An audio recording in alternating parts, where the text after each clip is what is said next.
Buenas tardes, bienvenidas, bienvenidos, bienvenidas a este nuevo capítulo de Letras de Nuestra América.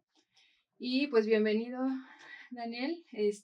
Pues el día de hoy no tenemos un invitado, pero justamente vamos a hablar de un escritor muy, muy importante para México, ¿no? Y que justamente no está alejado de los temas que hemos abordado a lo largo de todo el programa, ¿no?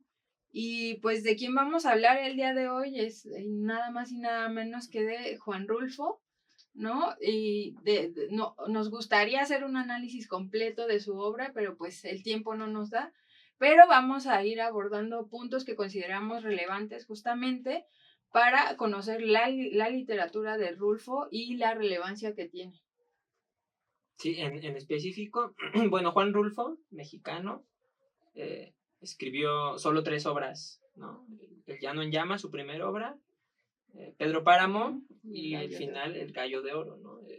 No sé si podríamos leer un poco de Juan Rulfo. Sí, claro, sí. Vamos a dar paso, pues como todo, en todos nuestros programas, a leer un poco de la semblanza de Juan Rulfo, ¿no? Él nació el 16 de mayo de 1917 y fue registrado en Sayula y vivió en la población de San Gabriel.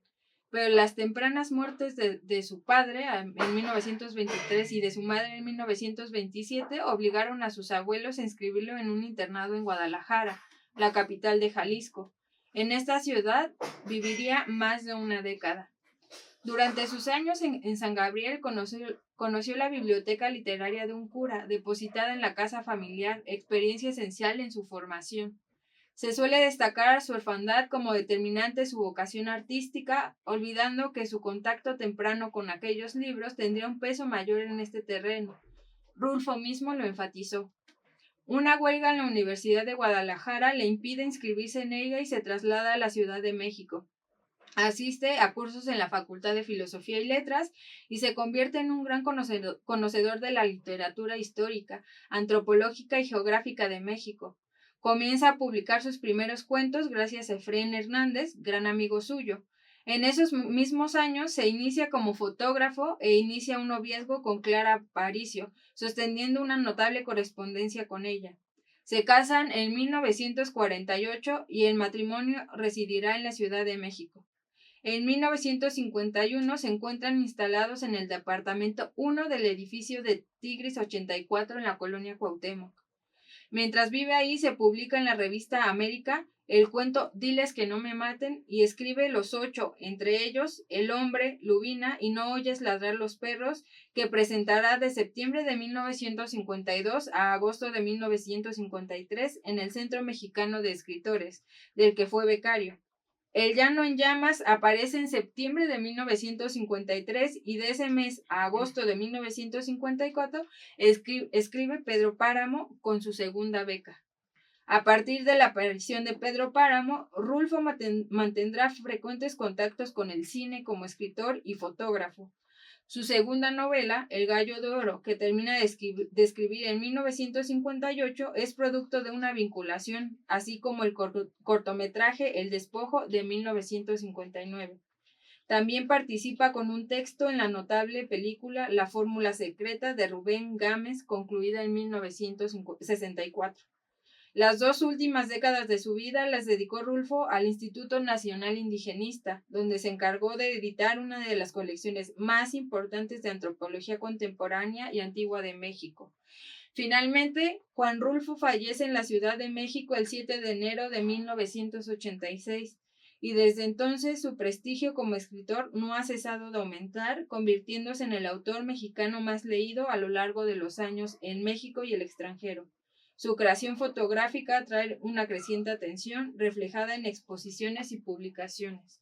Bueno, justamente la semblanza de Juan Rulfo la podemos obtener en esta edición, ¿no? Especial que hacen justamente a sus obras y pues nada, vamos a dar inicio, ¿no? Sí, algo interesante que dices, ¿no?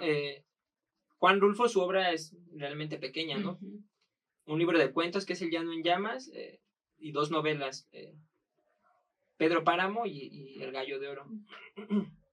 Interesante en ese sentido porque ya vemos, ¿no? Su trabajo a pesar de que son obras pequeñas, vemos que hizo trabajo en el Instituto Nacional Indigenista, ahora el INPI, el Instituto Nacional de los Pueblos Indígenas.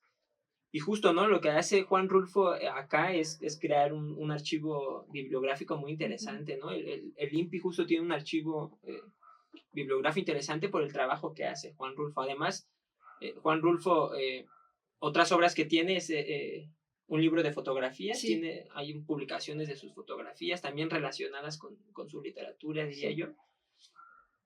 Y también hay por ahí las cartas publicadas de Juan Rulfo, ¿no? Con diferentes, con su novia y con diferentes escritores, ¿no? Entonces es lo que tenemos de la literatura de Juan Rulfo. Es poca, pero no por eso no interesante, ¿no? Al contrario, creo que cada una de estas obras podría darnos para hablar mucho, mucho tiempo. Sí, justo en diferentes momentos, justo antes del inicio del programa, le compartía a Salomón, ¿no? Que ya había estado yo en otros 2 eventos, justamente, que estaban, pues sí, en este marco de reconocer el trabajo literario de Juan Rulfo. Uno fue en la casa de Trotsky, ¿no? Justamente ahí fue donde tuve más acercamiento con el trabajo fotográfico de Juan Rulfo, ¿no? Porque creo que en su mayoría se le reconoce por las letras, pero pues también hizo este trabajo y como ya se leía en su semblanza, en su biografía, pues también tuvo relación con la cinematografía, ¿no? Y otro de los eventos que realizó justamente la UAM en la Casa del Tiempo, pues tenía que ver con esta aniversario de alguno de los libros de Juan Rulfo, y que justamente, ¿no? En alguna de las clases que ya he tenido, también se hace mención de que la obra de Juan Rulfo al inicio no es muy aceptada, justamente porque hace un rescate de esta forma de hablar, ¿no? De estas zonas justamente que parecieran, pues sí, lejanas a la ciudad, y que pues ahí lo mencionaría, como ya Daniel lo ha señalado en otros programas, ¿no? Como ese México profundo, ¿no? Esos lugares alejados, ¿no? Que están lejos de la centralidad, pero que justamente Juan Rulfo, a través de su literatura, ¿no? Hace una revitalización justamente del contexto, y hace estas aportaciones no solo literarias, sino, ya bien lo decíamos, en la actual INPI, pues todo este trabajo bibliográfico en torno a las comunidades rurales, comunidades indígenas, ¿no? Sí, decías, ¿no? Juan Rulfo nace en Jalisco.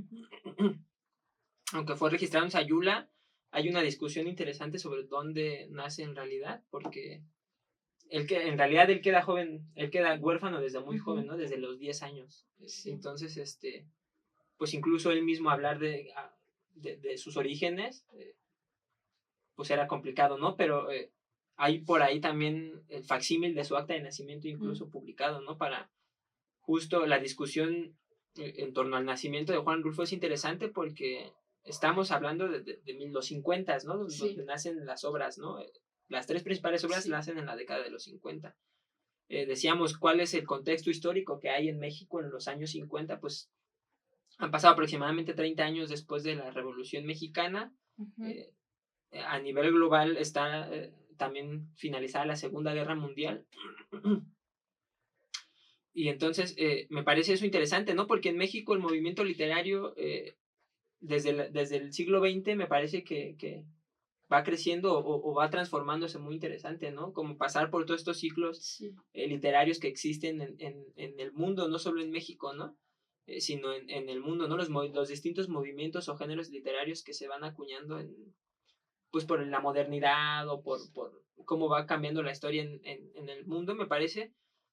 Y lo que hace Juan Rulfo en México, muchos lo catalogan dentro del realismo mágico, ¿no? Pero lo que hace él en México en específico es trasladar su propia historia, ¿no? O sea, el entorno en el que está viviendo, en el que es México en los años 50, digamos, ¿no? México en los años 50, pues es completamente rural, ¿no? Entonces, una de las cosas por la que mucha gente logra identificarse con Juan Rulfo justamente es eso, ¿no? Por la sencillez pareciera del lenguaje o con el que transmite pues todas estas historias.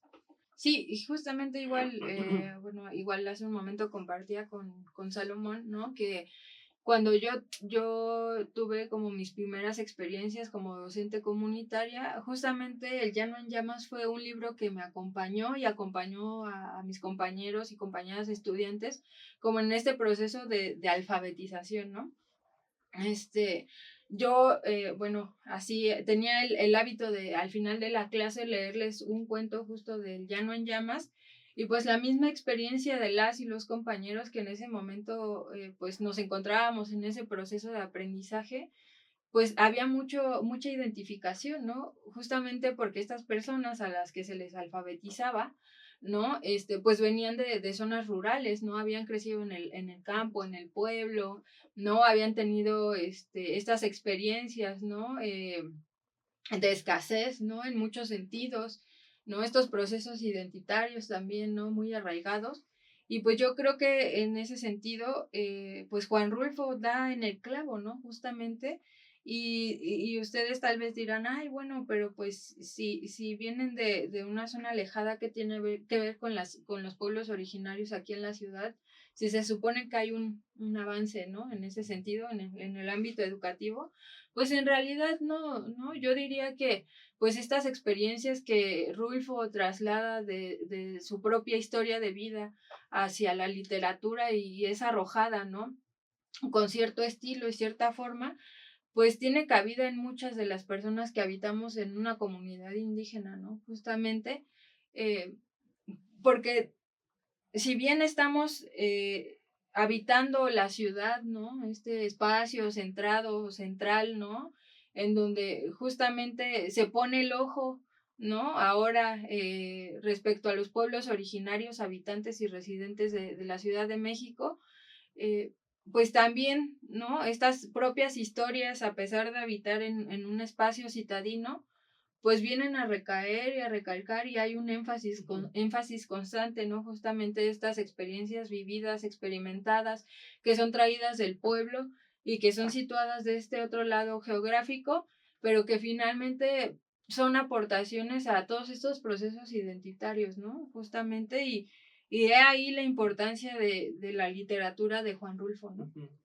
Creo que es necesario un ejemplo, ¿no? Para ir hablando de eso. ¿Podríamos leer tal vez un fragmento de algún cuento? Sí. De Juan Rulfo. Sí, justo igual compartía con Salomón, ¿no? Que uno de los primeros acercamientos que tuve a la literatura de Juan Rulfo fue este cuento que me dejó como muy, muy marcada, ¿no? Me recordaba a los tiempos de mis abuelos, ¿no? A mis abuelos maternos, porque a los paternos pues no tuve la fortuna de conocerlos, aunque son de Hidalgo. Pues me recordó mucho este cuento a esta experiencia de mi abuelo que se dedicaba a construir estas piezas de ladrillos, ¿no? Y que justo pues vivían en una zona rural, ¿no? El cuento se llama ¿No oyes ladrar los perros? Tú que vas allá arriba, Ignacio, dime si no oyes alguna señal de algo o si ves alguna luz en alguna parte. No se ve nada. Ya debemos estar cerca. Sí, pero no se oye nada. Mira bien. No se ve nada. Pobre de ti, Ignacio.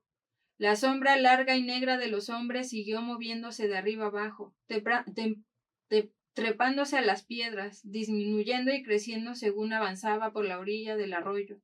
Era una sola sombra, tambaleante. La luna venía saliendo de la tierra como una llamarada redonda. Ya debemos estar llegando a su pueblo, Ignacio. Tú que llevas las orejas de fuera, fíjate a ver si no oyes ladrar los perros. Acuérdate que nos dijeron que Tonaya estaba detrásito del monte. ¿Y desde qué horas que hemos dejado el monte? Acuérdate, Ignacio. Sí, pero no veo rastro de nada. Me estoy cansando. Bájame. El viejo se fue reculando hasta encontrarse con el paredón y se recargó allí, sin soltar la carga de sus hombros. Aunque se le doblaban las piernas, no quería sentarse, porque después no hubiera podido levantar el cuerpo de su hijo, al que allá atrás, horas antes, le habían ayudado a echárselo a la espalda, y así lo había traído desde entonces. ¿Cómo te sientes? Mal. Hablaba poco, cada vez menos. En ratos parecía dormir, en ratos parecía tener frío, temblaba, sabía cuándo le agarraba a su hijo el temblor por las sacudidas que le daba, y porque los pies se le encajaban en los ijares como espuelas. Luego, las manos del hijo, que traía trabadas en su pescuezo, le zarandeaban la cabeza como si fuera una sonaja. Él apretaba los dientes para no morderse la lengua, y cuando acababa aquello le preguntaba: ¿te duele mucho? Algo, contestaba él.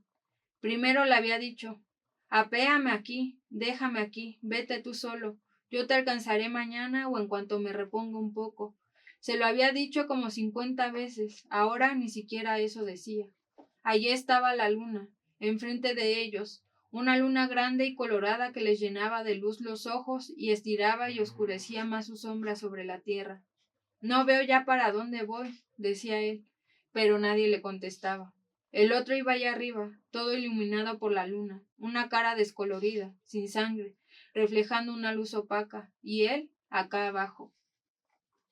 Sí, muchas cosas interesantes he analizado, ¿no? Por ejemplo, la forma en la que escribe Juan Rulfo, ¿no? Al principio del cuento, cuando dice: la sombra larga y negra de los hombres siguió moviéndose de arriba abajo, trepándose a las piedras, disminuyendo y creciendo según avanzaba por la orilla del arroyo. Era una sola sombra, tambaleante.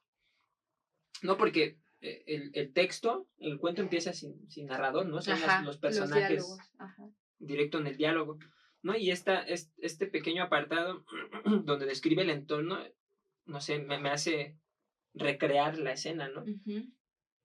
Como si el narrador o el lector mismo es el que está presenciando los actos, ¿no? Sí. Como si el mismo lector fuera la sombra larga y negra que va siguiendo a los hombres, ¿no? Porque nos pinta la escena de un padre cargando a su hijo, ¿no? Que hay otra cosa muy interesante, ¿no? Porque si nos vamos a la mitología de Roma, ¿no? Hay una escena muy famosa de Eneas, se llama, cargando a su padre Anquises, creo que así se llama, algo parecido, no lo recuerdo exactamente, pero esta escena cuando cae Troya, Eneas rescata a su hijo, ¿no? Eneas es hijo de su padre y hijo de Afrodita, ¿no? Según la mitología griega, ¿no? Afrodita se enamora del señor, logra evadir a Zeus, sí. Y tienen un hijo, ¿no? Que es Eneas en la mitología. Y acá vemos, ¿no? A la inversa, esa recreación de la mitología griega, pero a la inversa, ¿no? Ya no es el hijo quien carga a su padre, sino acá Juan Rulfo, dando el giro de Occidente, dice: no, es el hijo quien carga a su padre, ¿no? El padre quien carga a su hijo, ¿no? Y ahí entramos a una discusión mucho más interesante porque pareciera que esa no sé si dicotomía o ese rompimiento entre padre e hijo se encuentra presente no solo en este cuento, ¿no? Si nos vamos a Pedro Páramo, ¿de qué trata el libro, la novela? Pues es de un joven, ¿no? Que va a buscar a su padre, ¿no? A causa del abandono, ¿no? Sí. Pero está presente esta ¿no? Digamos, duplicidad del padre y el hijo, pero esa duplicidad rota, ¿no? Diría yo, porque decíamos, ¿no? En Pedro Páramo el hijo busca al padre perdido, ¿no? En Diles que no oyes ladrar los perros es el padre cargando al hijo, pero si leemos el cuento completo es un padre roto, ¿no? Porque el hijo ha hecho cosas malas y a pesar de todo el dolor que implica, ¿no? Cargar a un hijo pues que ha caminado por la senda mala, pues dice: no, yo tengo que llevarte a Tonaya, ¿no? Y salvarte, y dice: si te salvas, olvídate de mí, ¿no? Y me voy a leer un pequeño fragmento de otro cuento que se llama Diles que no me maten, ¿no? También uno de los cuentos famosos de Juan Rulfo, ¿no? Empieza: diles que no me maten, Justino, anda, vete a decirles eso, que por caridad, así diles que no lo hagan por caridad. No puedo. Hay ahí un sargento que no quiere oír hablar de nada de ti. Haz que te oiga. Date tus mañas y dile que para sustos ya ha estado bueno. Dile que lo haga por caridad de Dios. No se trata de sustos. Parece que te van a matar de veras. Y yo ya no quiero volver allá. Anda otra vez, solamente otra vez. A ver qué consigues. No, no tengo ganas de ir. Según eso, yo soy tu hijo. Y si voy mucho con ellos, acabarán por saber quién soy y les dará por fusilarme a mí también. Es mejor dejar las cosas de ese tamaño. Anda, Justino. Diles que tengan tantita lástima de mí. Nomás eso diles. Justino apretó los dientes y movió la cabeza diciendo, no. Y siguió sacudiendo la cabeza durante mucho rato. Dile al sargento que te deje ver al coronel y cuéntale lo viejo que estoy, lo poco que valgo. ¿Qué ganancia sacará con matarme? Ninguna ganancia. Al fin y al cabo, él debe de tener un alma. Dile que lo hago por la bendita salvación de su alma. Justino se levantó de la pila de piedras en que estaba sentado y caminó hasta la puerta del corral. Luego se dio la vuelta para decir, voy pues, pero si de perdida me fusilan a mí también, ¿quién cuidará de mi mujer y de los hijos? La providencia, Justino. Ella se encargará de ellos. Ocúpate de ir allá y ver qué cosas hacen por mí. Eso es lo que urge. ¿No? Decía, ¿no? Vemos de alguna forma este motivo literario, ¿no? Entendiendo al motivo como la cosa que mueve al cuento o a la historia, ¿no? En literatura hablar de los motivos es buscar las razones que mueven a la historia, ¿no? Me parece que Juan Rulfo, aparte de utilizar este motivo literario del rompimiento de padre e hijo, también utiliza a la muerte, ¿no? Por ejemplo, en Pedro Páramo, el uso que hace de la muerte no es un uso, digamos, ¿cómo decirlo? No es un recurso como estético solamente, ¿no? Sino es un recurso que utiliza justo para darle un sentido a la historia, ¿no? Decíamos, este encuentro o esta cercanía que tiene con los lectores, ¿no? Y también la forma en la que escribe, la forma de los diálogos hace que sintamos ese acercamiento con el texto, ¿no? Ya no con Juan Rulfo, ¿no? Sino con la historia misma, con el texto, ¿no? La forma en que uno mientras va leyendo uno y mientras uno lee incluso esta actividad mimética de la que habla Aristóteles, ¿no? Como el diálogo de transformando o trayendo el teatro o el cine, ¿no? La mímesis es la representación, digamos, ¿no? De estos textos. Por eso se llaman textos miméticos, ¿no? Los que tienen diálogos y todo esto, ¿no? Que son escritos para la representación. Me parece que lo que hace Rulfo es crear eso, ¿no? La mímesis, es decir, que nosotros sintamos que estamos dentro de la obra, ¿no? Decía yo en el texto de No oyes ladrar los perros cuando describe la sombra que va atrás de ellos, pues de alguna forma nosotros somos la sombra que va recorriendo la historia, ¿no? Que va atrás de ellos viendo como desde una visión donde lo vemos todo, ¿no? Me parece que eso hace Juan Rulfo en la obra, ¿no? Y muy interesante eso porque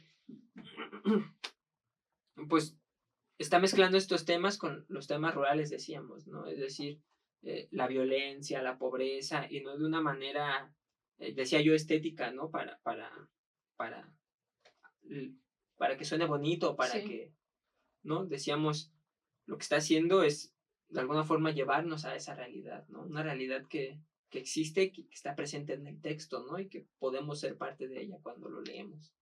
Sí, justo, ay, bueno, ya ahí me dirán los expertos, ¿no? No sé si es un narrador omnisciente o estaba pensando también como en esta posibilidad de un narrador avec, ¿no? Un narrador con, ¿no? O sea, es decir, que mantienes como el foco en un personaje o los personajes y entonces tú como narrador, pues obviamente vas, ¿no?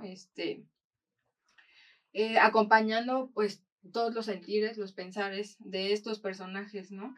Habría que detenernos para poder saber si estoy en lo certero o no. Pero sí, justamente me parece muy interesante, ¿no? Esta parte de que, bueno, es lo que estaba yo revisando, al menos en estos dos últimos cuentos, justo se inicia con el diálogo, ¿no? De lleno, Juan Rulfo, o sea, te introduce en la historia y te hace partícipe de la historia, pues sí, de la historia, ¿no? De la narrativa. Y me parece que, por ejemplo, el cuento justamente que lleva el nombre de este libro, El Llano en Llamas, pues va por ahí también, ¿no? Y pues no sé si pueda leer, aunque sea 2 parrafitos, ¿no? Empieza con una epígrafe, el cuento del Llano en Llamas. Ya mataron a la perra, pero quedaron los perritos, y es parte de un corrido popular. ¡Viva Petronilo Flores! El grito se vino rebotando por los paredones de la barranca y subió hasta donde estábamos nosotros. Luego se deshizo. Por un rato el viento que soplaba desde abajo nos trajo un tumulto de voces amontonadas, haciendo un ruido igual al que hace el agua crecida cuando rueda sobre pedregales. Enseguida, saliendo de allá mismo, otro grito torció por el recodo de la barranca, volvió a rebotar en los paredones y llegó todavía con fuerza junto a nosotros. ¡Viva mi general Petronilo Flores! Nosotros nos miramos. La perra se levantó despacio, quitó el cartucho de la carga de su carabina y se lo guardó en la bolsa de su camisa. Después se arrimó donde estaban los 4 y les dijo: síganme, muchachos, vamos a ver qué toritos toreamos. Los 4 hermanos Benavides se fueron tras él, agachados. Solamente la perra se iba bien tieso, asomando la mitad de su cuerpo flaco por encima de la cerca. Nosotros seguimos allí, sin movernos. Estábamos alineados al pie del lienzo, tirados panza arriba, como iguanas calentándose al sol. La cerca de la piedra culebreaba mucho al subir y bajar por las lomas, y ellos, la perra y los 4, iban también culebreando como si fueran con los pies trabados. Así los vimos perderse de nuestros ojos. Luego volvimos la cara para ver otra vez hacia arriba y miramos las ramas bajas de los amoles que nos daban tantita sombra. Olía eso, a sombra recalentada por el sol, a amoles podridos. Se sentía el sueño del mediodía. La boruca que venía de allá abajo se salía cada rato de la barranca y nos sacudía el cuerpo para que no nos durmiéramos. Y aunque queríamos oír, parando para bien la oreja, solo nos llegaba la boruca, un remolino de murmullos, como si estuviera oyendo de muy lejos el rumor que hacen las carreteras al pasar por un callejón pedregoso.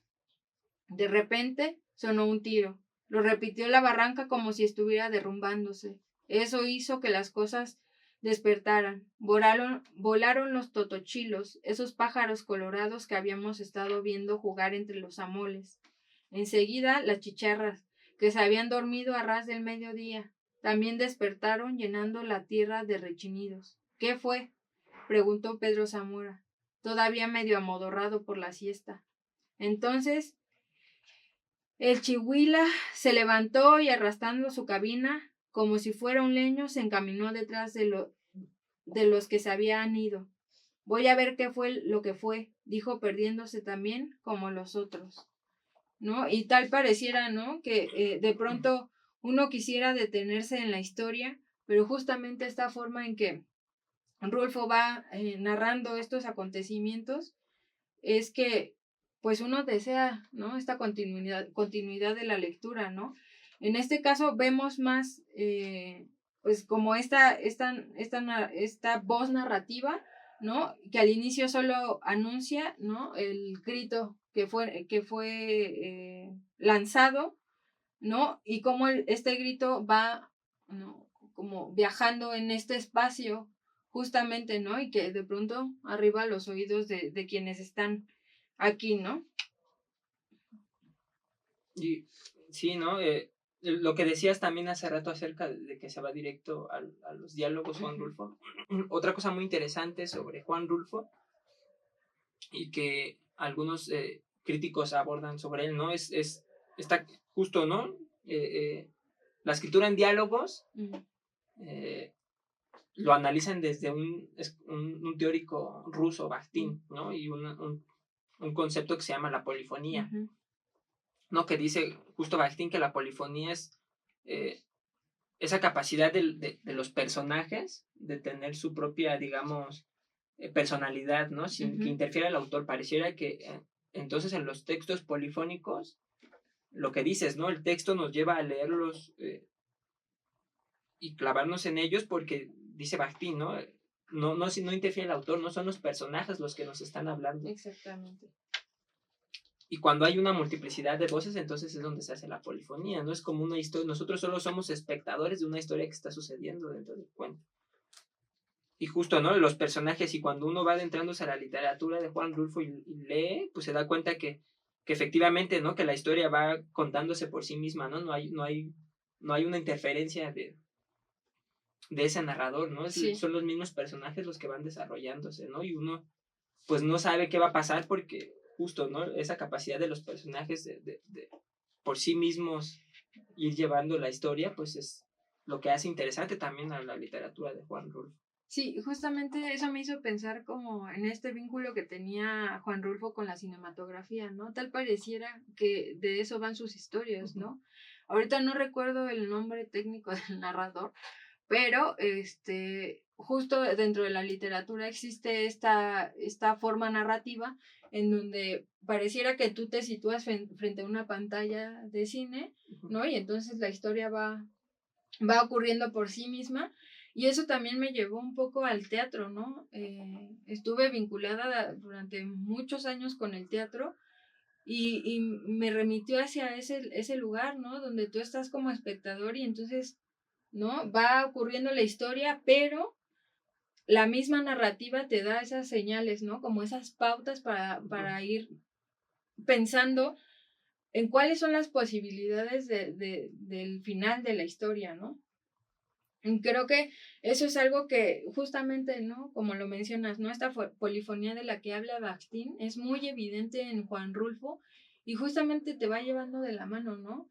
Creo que sería interesante hacer, bueno, y seguramente ya lo están haciendo, ¿no?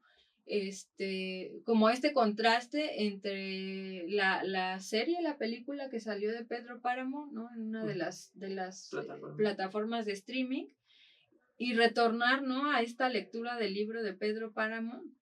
Yo creo que ese análisis sería muy interesante. Digo, es algo como muy común que se haga una crítica en torno al libro y posteriormente a la forma en que fue elaborada de forma visual, pero yo creo que me deja esa sensación, ¿no? Esa sensación de yo estar situada frente al escenario, frente a la pantalla, ¿no? Y la historia justamente se va entretejiendo, ¿no? Con este cúmulo de voces múltiples que se van presentando, ¿no? A lo largo de la historia. Y yo creo que ese es el estilo justamente de Rulfo, ¿no? Atraparte a través primeramente de esta introducción a las historias a través del diálogo y jugando con estas otras voces narrativas también, ¿no? Sí, mira, encontré otro cuento. Paso del Norte se llama este cuento, El Llano en Llamas también.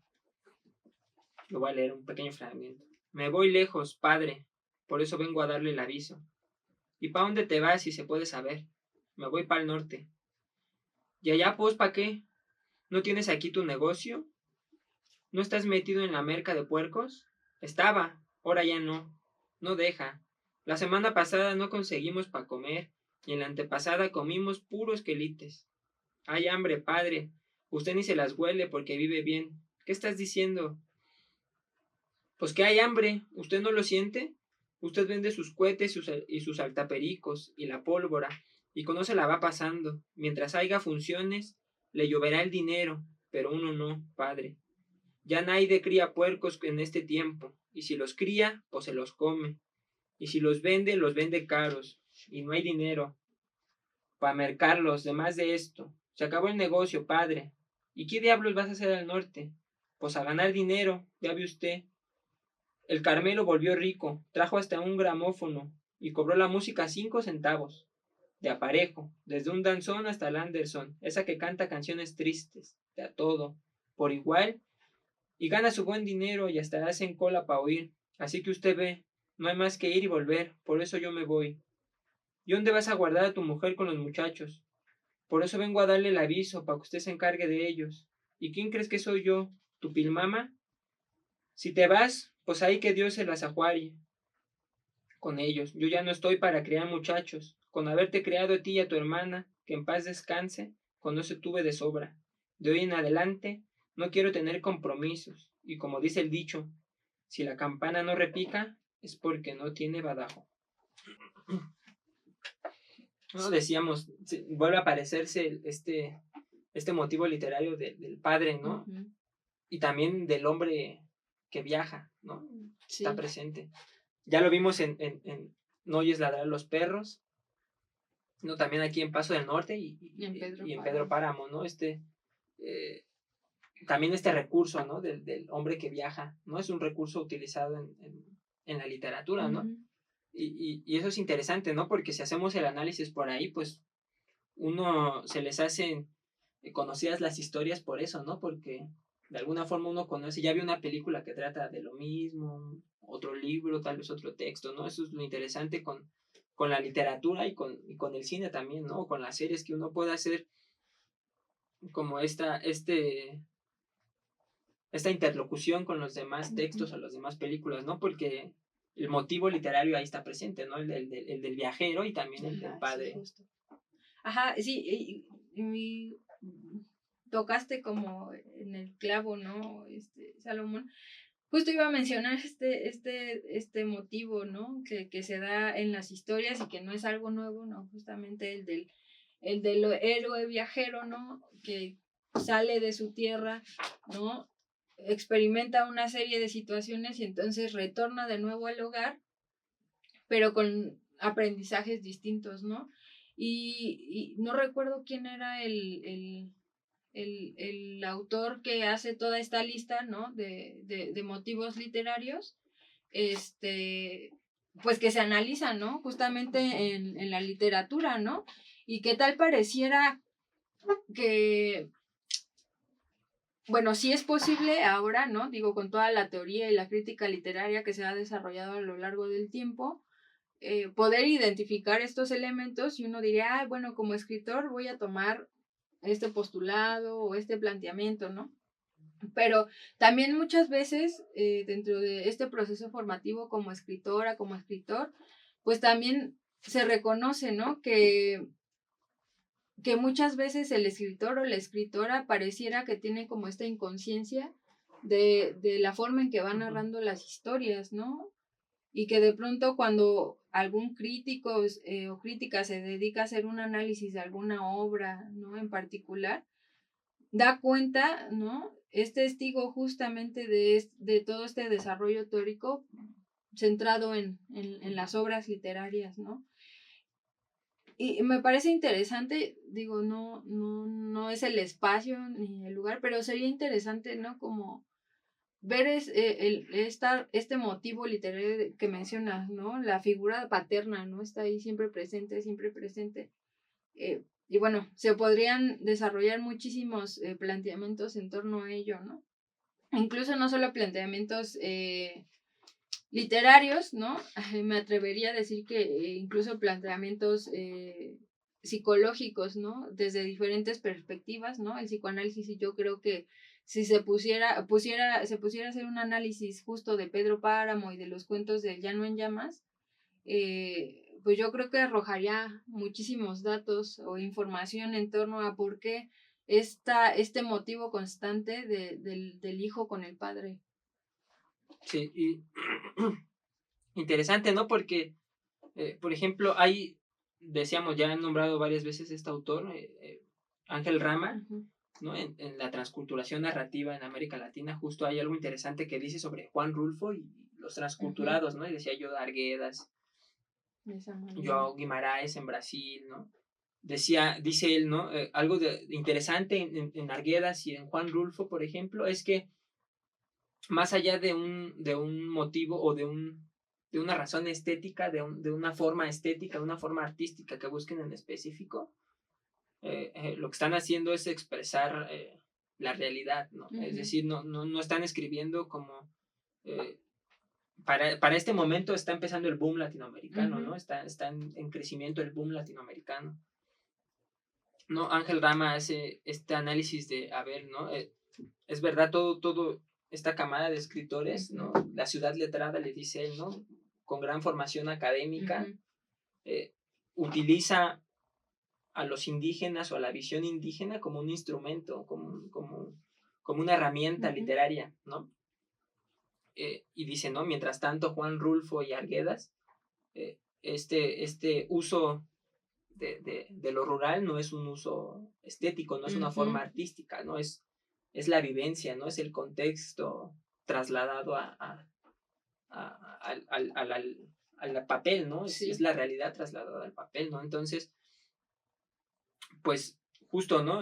Hacer este análisis es interesante porque por un lado vemos a un escritor que está, pues sí, ¿no? Trasladando su realidad, ¿no? La realidad que él percibe en el mundo rural, ¿no? Entonces, pues sin duda el análisis justo de eso tiene que ver tal vez incluso hasta con la misma cultura del mexicano, ¿no? Es decir, no son momentos aislados, ¿no? Si vamos justo a Pedro Páramo, que es la gran novela de Juan Rulfo, ¿no? El gran boom de Juan Rulfo, ¿no? Empieza: vine a Comala porque me dijeron que acá vivía mi padre, un tal Pedro Páramo. Mi madre me lo dijo, y yo le prometí que vendría a verlo en cuanto ella muriera. Le apreté sus manos en señal de que lo haría, pues ella estaba por morirse y yo en un plan de prometerlo todo. No dejes de ir a visitarlo, me recomendó. Se llama de este modo y de este otro. Estoy segura de que le dará gusto conocerte. Entonces no pude hacer otra cosa sino decirle que así lo haría. Y de tanto decírselo se lo seguí diciendo aún después de que mis manos les costó trabajo zafarse de sus manos muertas. Todavía antes me había dicho: no vayas a pedirle nada, exígele lo nuestro, lo que estuvo obligado a darme y nunca me dio, el olvido en que nos tuvo. Mi hijo, cóbraselo caro. Así lo haré, madre.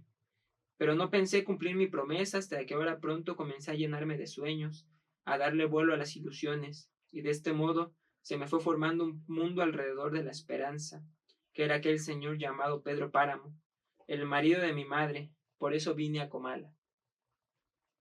Sí. ¿No? Y vemos, ¿no?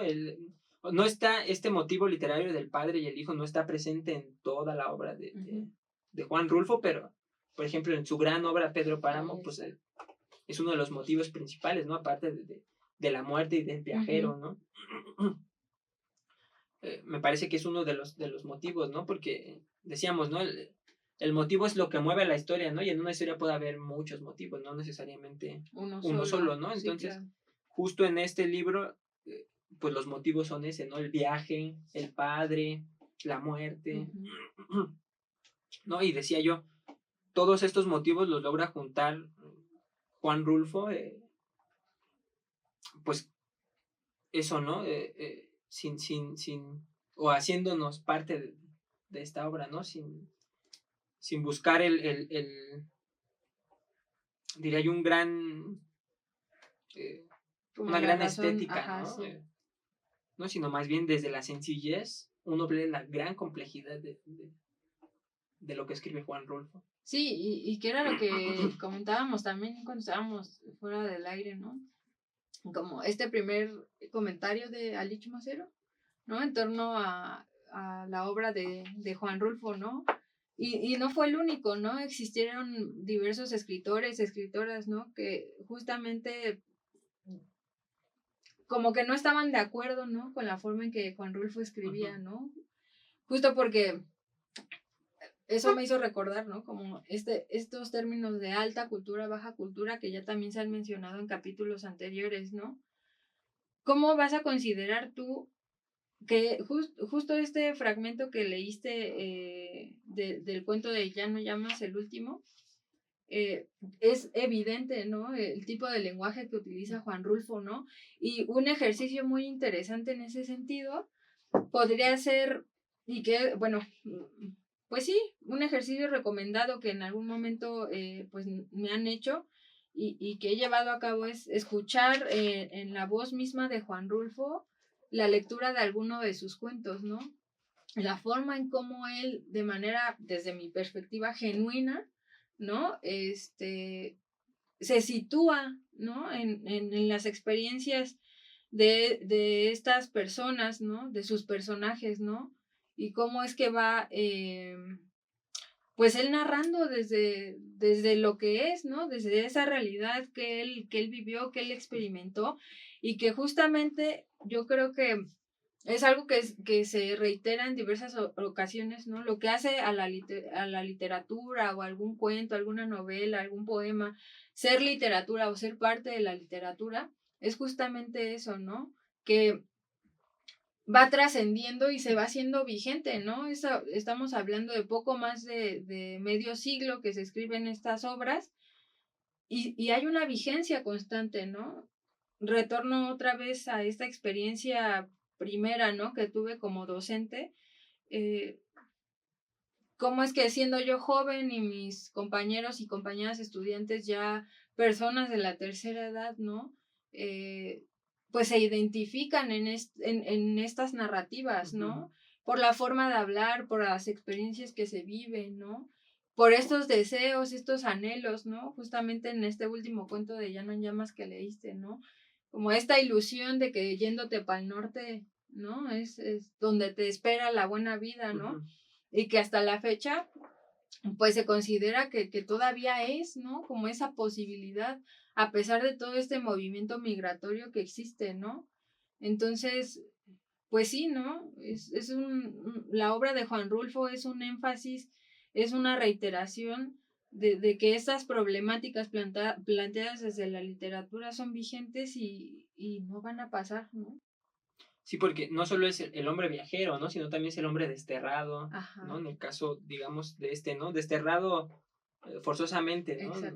No a golpes, pero sí... Esta migración forzada. Ajá, ¿no? Vemos ahí las condiciones en las que se encuentra el personaje de la obra y que uno diría, pues es un cuento, ¿no? Pues sí, pero ¿cuántas personas no conocemos que ya se fueron al norte por justo, ¿no?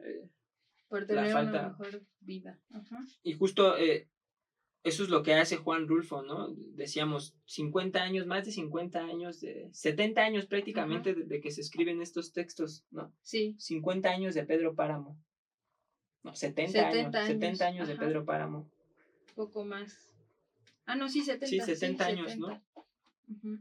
Y la vigencia que tiene Pedro Páramo, ¿no? Es decir, sigue siendo una obra muy estudiada en México, ¿no? Y a pesar de que solo son 3 obras, ¿no? Decíamos, El Llano en Llamas es una obra de cuentos, ¿no? Aquí es un libro donde tiene cuentos, ¿no? Es el primer libro que escribe Juan Rulfo. Después se publica Pedro Páramo, ¿no? Que es su primer novela. Y por último se publica El Gallo de Oro, sí. ¿no? Que es su segunda novela y que también es un guión cinematográfico, sí. ¿No? Hay una película que se llama El Gallo de Oro. Y nuevamente, ¿no? En El Gallo de Oro también está presente esto de lo rural, la pobreza, ¿no? El Gallo de Oro es un gallo así como un gallo que es capaz de ganar todas las peleas, ¿no? Por eso es el Gallo de Oro. No porque saca de la pobreza al personaje, sí. ¿No? Pero al final vemos esa pobreza, es como salir de esa pobreza, digamos, no es, ¿cómo decirlo? No es como una alegría, no es motivo de felicidad, ¿no? Sí. Porque lo que plasma es algo de la pobreza, pero pisando, ¿no? Caminos de lava prácticamente, ¿no? Es decir, sí.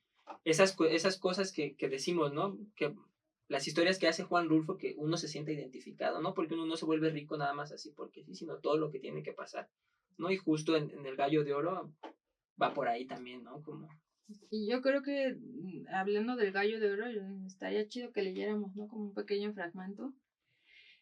Este capítulo, o bueno, inicia, amanecía. Por las calles desiertas de San Miguel del Milagro, una que otra mujer enrebozada caminaba rumbo a la iglesia, a los llamados de la primera misa. Algunas más barrían las polvorientas calles. Lejano, tan lejos que no se percibían sus palabras, se oía el clamor de un pregonero, uno de esos pregoneros de pueblo que van esquina por esquina gritando la reseña de un animal perdido, de un niño perdido o de alguna muchacha perdida.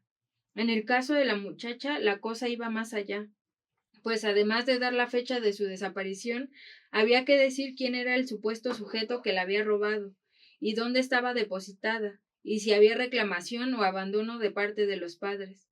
Esto se hacía para enterar al pueblo de lo sucedido y que la vergüenza obligara a los fugados a unirse en matrimonio. En cuanto a los animales, era obligación salir a buscarlos si el reseñar su pérdida no diera resultado, pues de otro modo no se pagaba el trabajo. Conforme se alejaban las mujeres hacia la iglesia, la reseña del pregonero se oía más cerca, hasta que, detenido en una esquina, abocinando la voz entre sus manos, lanzaba sus gritos agudos y filosos. Alazán tostado, de gran alzada, 5 años, orejano, señalado en la anca, fierro en ese, falsa rienda, se extravió el día de antier en el potrero hondo, propio de don Secundido Colmenero, 20 pesos de albricias a quien lo encuentre, sin averiguatas.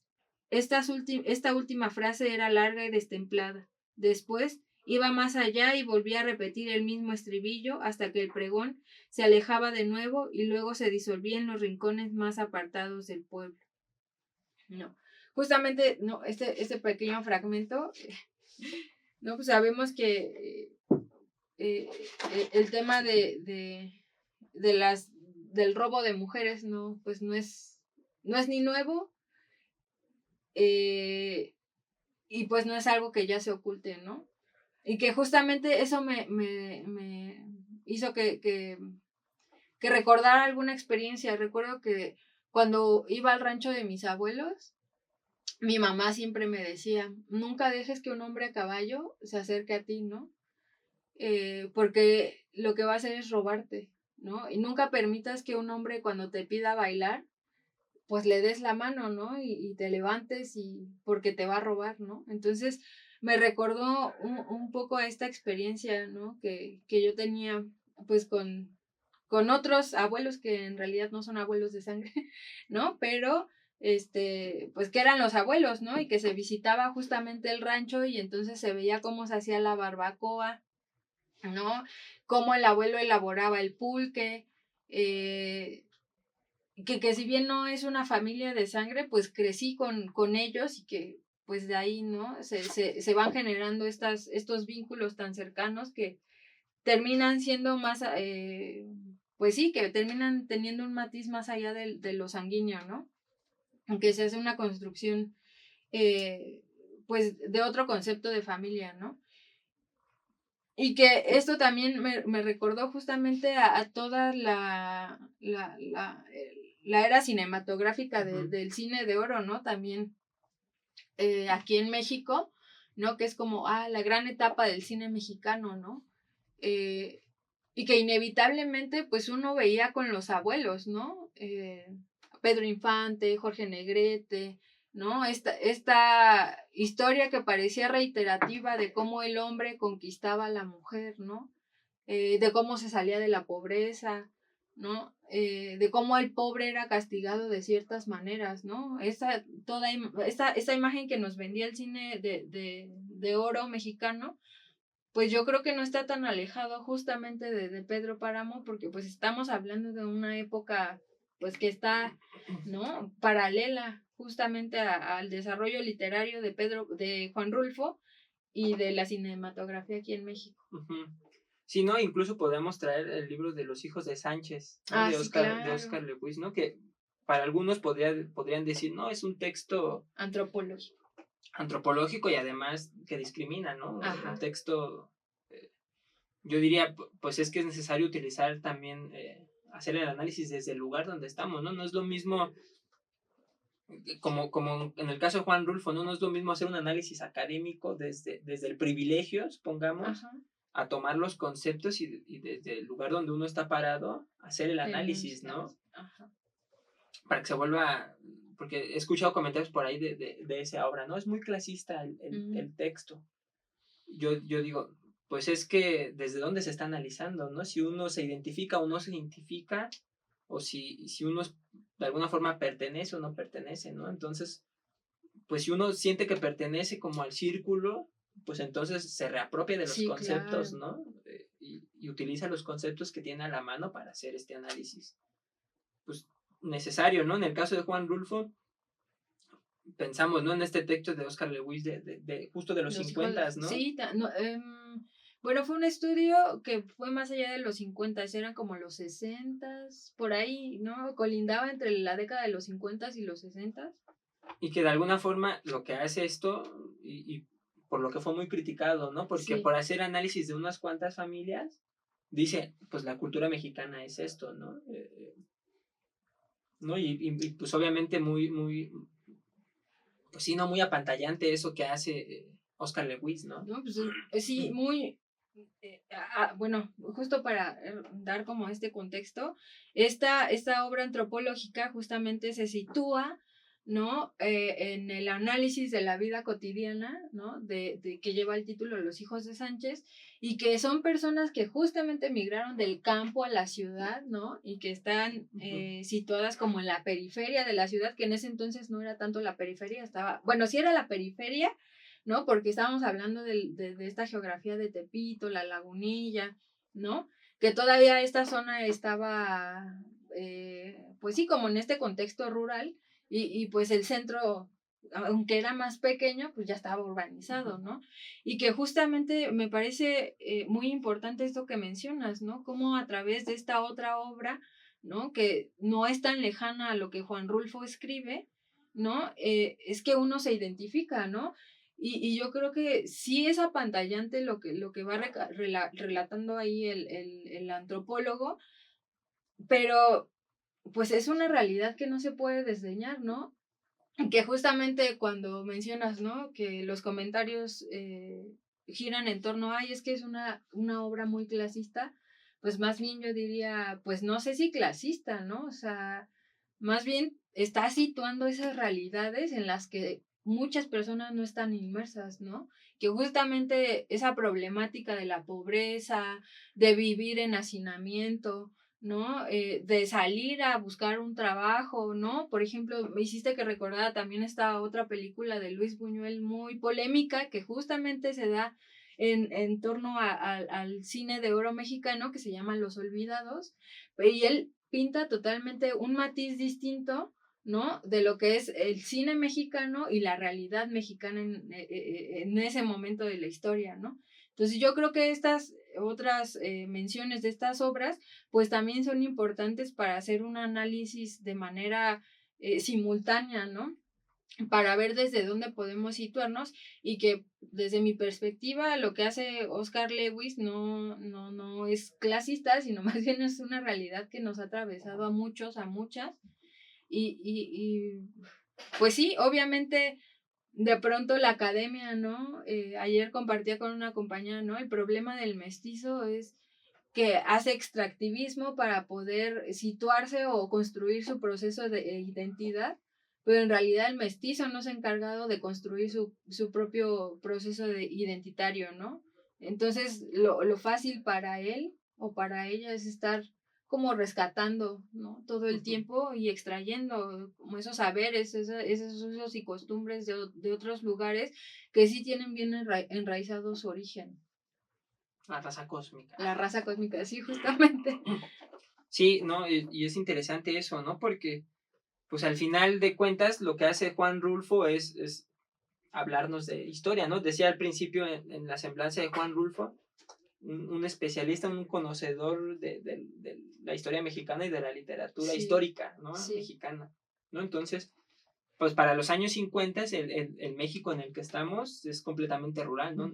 Nada comparado con el México de hoy en día, ¿no? Que es gigantísimo y abismal y una jungla completamente, ¿no? Para los 50 estamos hablando todavía de un México rural, de una ciudad rural, ¿no? Pequeñita, ciudad rural, ¿no? Con trenes, con tranvías, ¿no? Un pueblo bicicletero. Ajá. Con estos pregoneros, por ejemplo, todavía en mi infancia yo recuerdo escuchar al velador, ¿no? Que pasaba ciertas horas de la madrugada anunciando la hora, ¿no? Y pues sí, pues esto es Juan Rulfo, ¿no? Juan Rulfo no solo es un texto o leer un cuento sobre lo rural o una obra sobre lo rural, no, Juan Rulfo es leer historia de México, ¿no? ¿Por qué? Porque justo, ¿no? Nos habla de una parte de lo que se vive en México, pero también de la forma en que se escribe en México en ese momento, ¿no? Sí. Es muy interesante eso, ¿no? Porque Juan Rulfo queda para la historia como uno de los grandes escritores en México. Sí, justamente ya decíamos hace un rato, ¿no? Esta forma literaria de generar, de crear historias, es bien peculiar en Juan Rulfo, ¿no? Y yo creo que pues este programa, este capítulo se queda corto para honrar, ¿no?, la literatura de Juan Rulfo, y pues esperemos nuevamente que este sea un motivante para que se puedan acercar a este escritor y obviamente pues conozcan el impacto que dejan cada una y cada uno de sus lectores, ¿no? Y pues nada, ya estamos prácticamente terminando el capítulo de hoy. Y pues agradecemos, ¿no?, que nos hayan visto, que hayan escuchado estos pequeños fragmentos de la obra de Juan Rulfo, y pues ya les traeremos más sorpresas para el siguiente capítulo. Nos vemos a la próxima.